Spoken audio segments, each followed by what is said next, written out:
Welcome to our channel viewers. Today's video tutorial is about port placement in laparoscopic cholecystectomy, and the main highlight will be trans-umbilical open port placement, that is modified Hasson direct cut-on technique. This will be a complete guide for the beginners, the surgeon who are venturing into the field of laparoscopy. So briefly, the introduction. The laparoscopic technique have revolutionized the field of surgery with benefits that include decreased postoperative pain and earlier return to normal activities following surgery, and fewer postoperative complications like infection and hernia.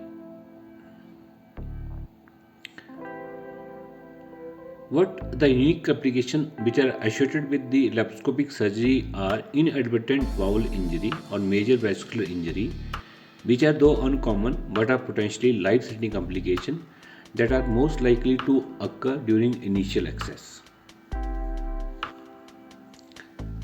There is no clear consensus in the literature which technique is better and over the others. This is a landmark paper from Cochrane database. This is a systemic review by Geti Ahmed et al. And I request viewers to go through this important landmark paper. In this paper, they have studies combined all the randomized control trial technique which have compared one lap entry technique over another, and the primary outcome were major complications including mortality, vascular injury of major vessel and abdominal vessels, visceral injury of bladder or bowel, gas embolism, solid organ injury, and failed entry.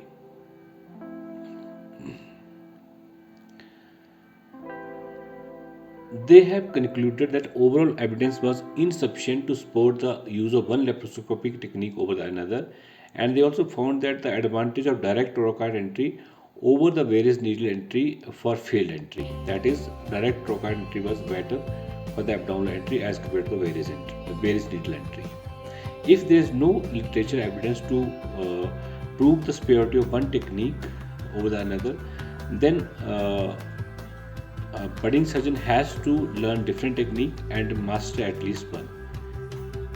The main highlight of today's video tutorial is, as I said, it is trans-umbilical open trocar technique, that is modified open Hasson technique, and we have been using this technique over a long period of time in hundreds of patients, and I can say that is one of the most safe and complication proof technique which I have been following since my days of junior residency to MCH. So this was a 62-year-old lady, a case of symptomatic Hodgson disease. She already had a infraumbilical scar of mini laparotomy, and in such scenario the open Hasson technique is otherwise become more important, that guarantee a safe access to the abdomen. But otherwise also we follow a open access technique only in all the cases. First, the umbilicus is cleaned with the help of antiseptic solution, chlorhexidine based solution, to avoid the post-operative wound infection. Then we inject before giving incision a mixture of lignocaine and bupropion, which gives best post-operative anesthesia. After giving the local anesthetics, we will avert the umbilical pillars with the help of Ali's forceps on both sides. The skin of the abdomen is guarded with the help of a gauze.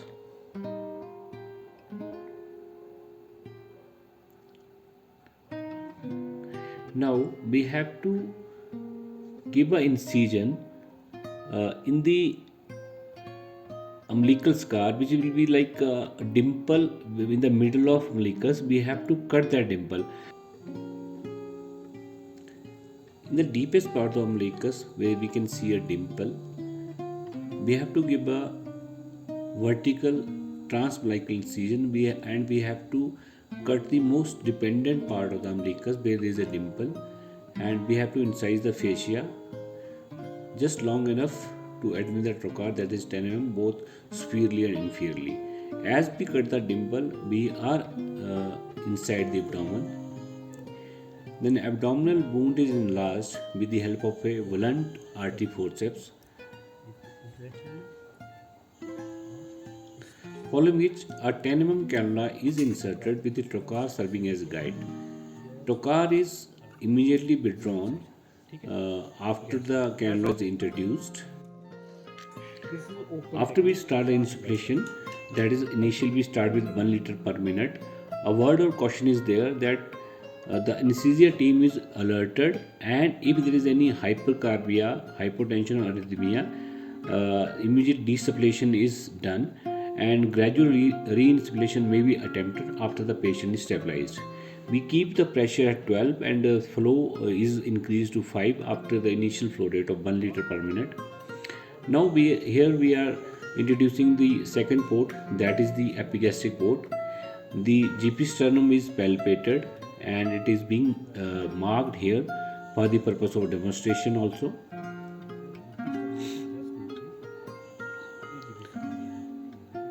We give an incision approximately 10 mm length, which is centered towards the right, 2/3 towards the right side and 1/3 towards the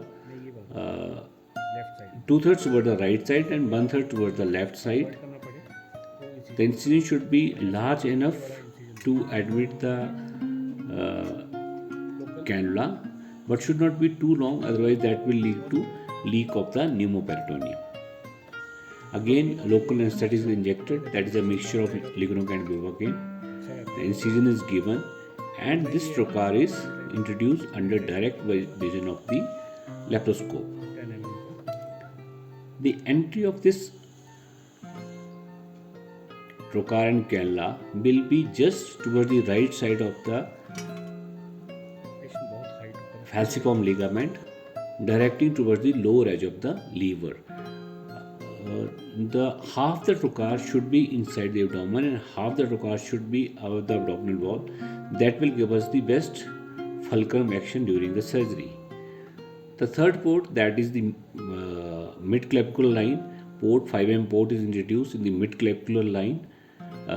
The costal margin is marked with the help of a skin marker, and just approximately 2 to 3 cm below the costal margin we will introduce the third port, 5 mm port, in the mid-clavicular line under direct vision. Local anesthetic is again injected. This triangulation will give us the best ergonomics, which will be safer for the patient and best for the operating surgeon also.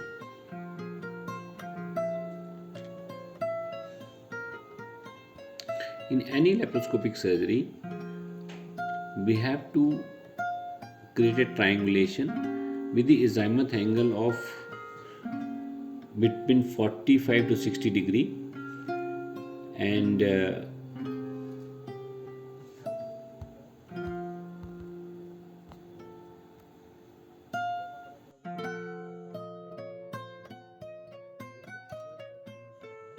for the fourth port, we put it perpendicular to the camera port, that is the umbilical port.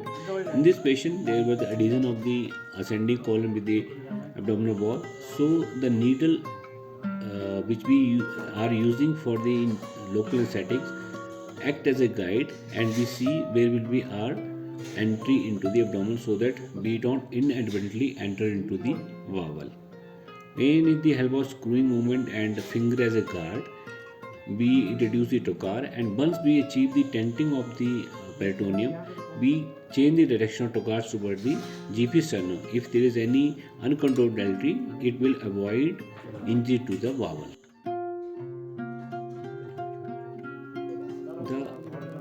In this video, we are discussing what only port placement, and we will discuss in another video tutorial about critical view of safety and how to proceed with the laparoscopic cholecystectomy. So now after the laparoscopic cholecystectomy, we are closing the port, and I can say that this is the only disadvantage, that this port requires a little bit longer time for the closure because the fascia is tight, Any herniating momentum or fat is pushed inside the abdominal cavity, and with the help of port closer needle we take multiple bites inside the sheath and this incision close. We have to ensure proper closure to avoid post-operative incisional hernia formation. We invest 5 to 10 minutes or maybe longer per closure. The umbilical pillars are everted with the help of Alice forceps. The baby Langenbach detectors are helpful in this part of the surgery for closure. As I said, multiple sutures of port closure, that is vicryl, are taken and they are closed. After the closure, we wash the wound with the help of saline and skin is closed. Skin can be closed with the help of subcuticular sutures or with the help of skin staplers.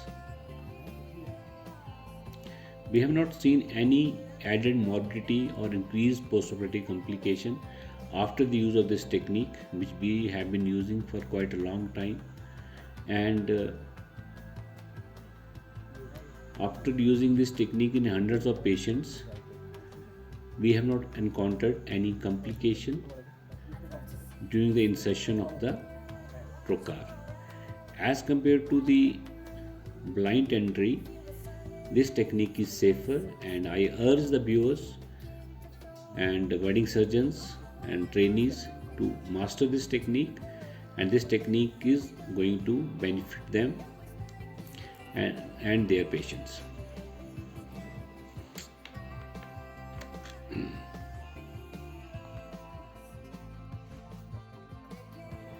So recapitulate, this is our port in position, and this is a triangulation required. Our area of interest is in the middle of this triangle.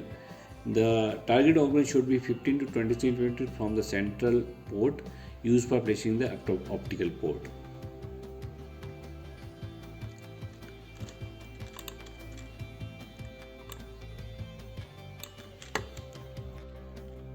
The manipulation angle range from 45 to 75 degree with equal azimuth angle is recommended. Manipulation angle below 45 degree or above 75 degree are accompanied by increased difficulty and degraded performance. So we recommend angle of 45 degree to 60 degree, and the angle with the body should be around 60 degree. Thanks for watching, viewers. I hope we have added some insight to your knowledge. The channel subscription is free for lifetime. Knowledge is invaluable.